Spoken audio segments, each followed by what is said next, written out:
Isang gabi noon sa pag-uwi ko galing eskwelahan, isang malagim na balita ang tumambad sa akin. Ang ate kong dalagita, si Ate Alena, ang mapagmahal, mabait, matalino, ang nag-iisa kong kapatid, nagahasa. Hindi ko malaman sa sarili ko noon kung nananaginip ba ako, totoo ba ang nangyayari. At bakit yun nangyayari? Nandun sa bahay si Ate Alena, akap-akap ni nanay at tatay, ni lolo, kasama ng mga kapulisan, ng mga barangay.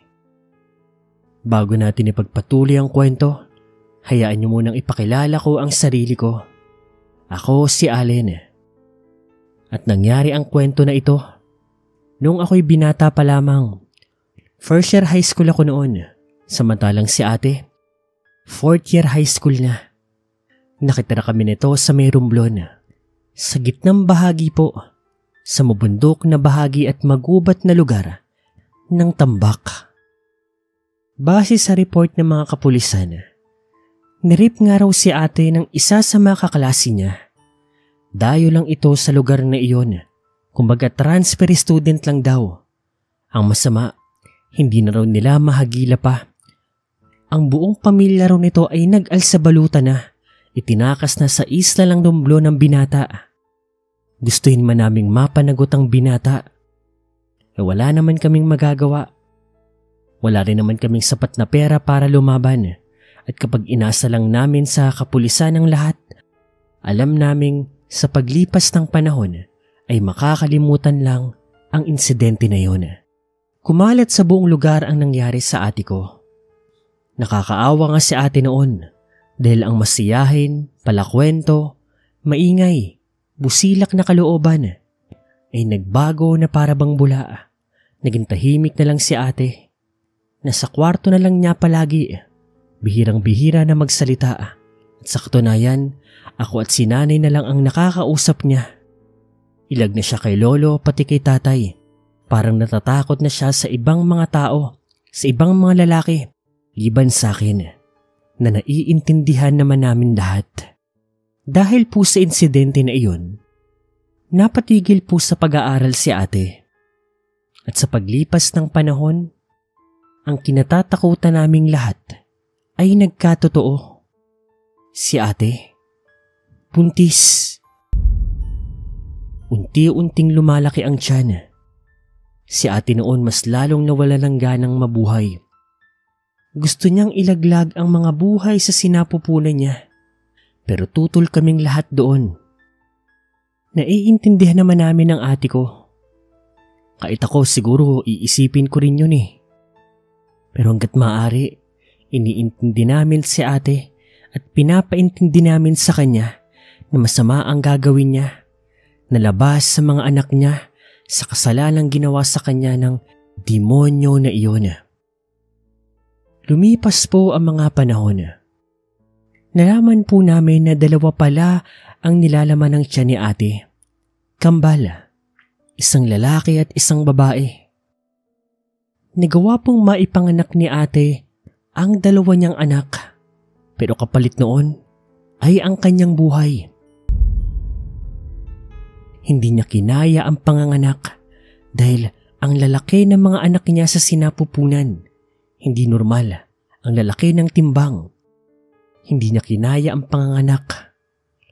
Naalala ko pa nga ang huling sinabi niya. Patayin niyo ang isa. Mahalin niyo ang isa. Yun ang huling pagkakatanda ko dahil katabi ako ni ate noon. Iyak ako ng iyak. Napakasakit mawala ng kapatid. Pero ganun pa man, kailangan namin tanggapin. Sa pagkamatay ng ate ko, ay 2 buhay naman po ang nadagdag sa pamilya namin. Ang kambal na si Angelo at Angela. Kamukhang kamukha sila ng ate, lalaki at babae. Si nanay, si tatay, si lolo tuwang-tuwa, maging ako. Pero habang lumalaki po sila, may napapansin po akong kakaiba. Magkaibang ugali nila. Kung si Angelo ay napakabuti, si Angela lumalaki na may pagkasutil. Bata pa lang, napapansin na namin ang ugali niya. Lagi niyang inaaway ang kapatid niyang lalaki. Hetong si Angelo naman, tahimik lang palagi. Iiyak na lang kapag inaaway ito ni Angela. Ganon din sa mga kabataan kapag nakikipaglaro sila. Si Angelo laging inaaway at binubuli ng mga kalaro nila. Samantalang si Angela, ito ang nangaaway sa mga kaibigan nila. 7th birthday na po nilang dalawa. Dito, may nangyaring hindi inaasahan. Tahimik lang namin sineselebrate ang birthday ng dalawang magkapatid. May imbitado kaming mga kaibigan nila at mga kamag-anak namin. Hindi naman ganun karami ang handa namin, pero sapat na para ma-celebrate ang kanilang ika-7 kaarawan. Gabi nito, siguro mga pasado 7:00 na, naglalaro sila ang mga kabataan doon. Nang magulat na lamang kami nang makarinig kami ng sigawan at iyakan ng mga kabataan.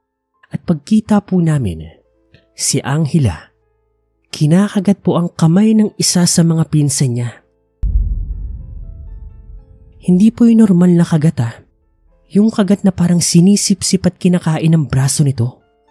Grabe nga ang nangyari doon sa braso ng pinsan niya. Talagang naluray-luray. Kaawa-awa nga ito. Galit na galit ang mga kamag-anak namin, lalo na kay Angela. Ano raw bang klaseng bata yun? Halimaw daw ba yun? Misi kami hindi rin namin alam ang isasagot. Mula noon kinagalitan na kami ng mga kamag-anak namin at mga kapitbahay namin. Kinatakutan na ng husto si Angela, ang buong pamilya namin.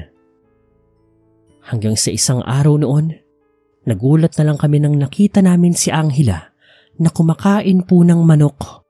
Buhay na manok. Kinain niya ito ng buhay. Sinubukan namin pigilan si Angela pero parang ibang tao na po ito. Parang hindi niya na kami naiintindihan. Galit na siya. Tapos para na siyang halimaw. Nakakatakot na siya. Napaatras nga kaming lahat sa kanya. Para siyang mabangis na hayop. Pero si tate at lolo, pinagtulungan na kunin si Angela. Inakap ko naman si Angelo. Itinabi ko siya kay nanay at tumulong na rin ako doon. Pinagtulungan po naming ilayo ang manok na kagat-kagat ni Angela. Ang nangyari nga, kami ang pinagkakagat nito. Kagat sa kamay, kagat sa hita, pero tiniis namin. Alang-alang kay Angela. Ang ginawa po namin noon, ikinulong po namin si Angela sa hawla ng mga manok namin. Labag man sa kalooban namin pero wala kaming magagawa. Buong magdamag po namin siyang binantayan doon. Binigyan po namin siya ng normal na pagkain pero ayaw niya.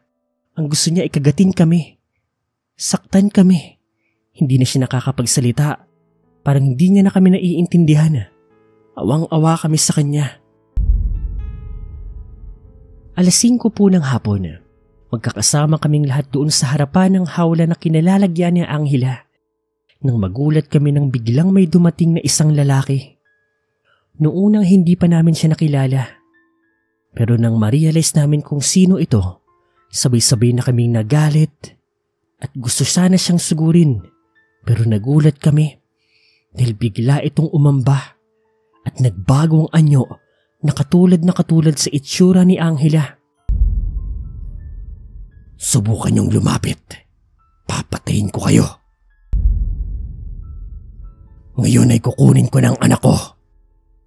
Salamat sa pagpapalaki niyo sa kanya. Kapalit niyan, sa inyo na yung isang yan. Huwag kayong mag-alala dahil tao yan. Hetong bayad ko sa inyo. Pinatuhan niya kami ng isang bag na malaki. Pagkatapos na isinira niya ang hawla ng mga manok. Ang pinagtaka namin, nang hawakan niya po si Angela, ay umamo ito sa kanya. Umaka pa nga eh. Pagkatapos nun, bumalik po sa dating itsura si Angela. Yung dating itsurang tao niya. Hindi ng lalaki na iyon. Lola, Lolo, Tito, Angelo, Kailangan ko na pong umalis. Sorry po sa mga ginawa ko. Sorry po sa mga kasalanan ko. Mahal na mahal ko po kayo. Mahal na mahal ko po kayo. Kailangan ko na po sumama sa papa ko. Kasi hindi niyo po ako katulad.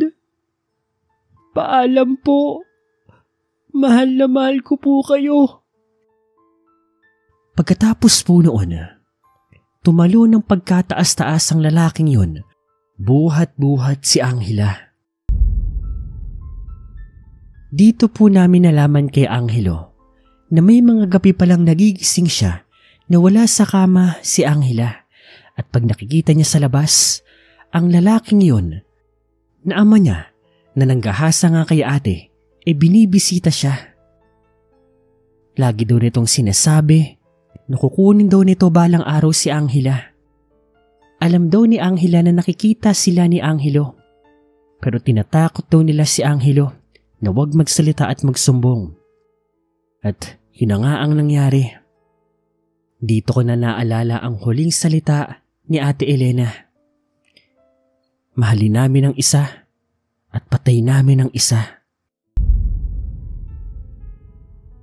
Sa pagkonsulta namin sa albularyo, napag-alaman namin na ang nakabuntis kay ate ay isang aswang.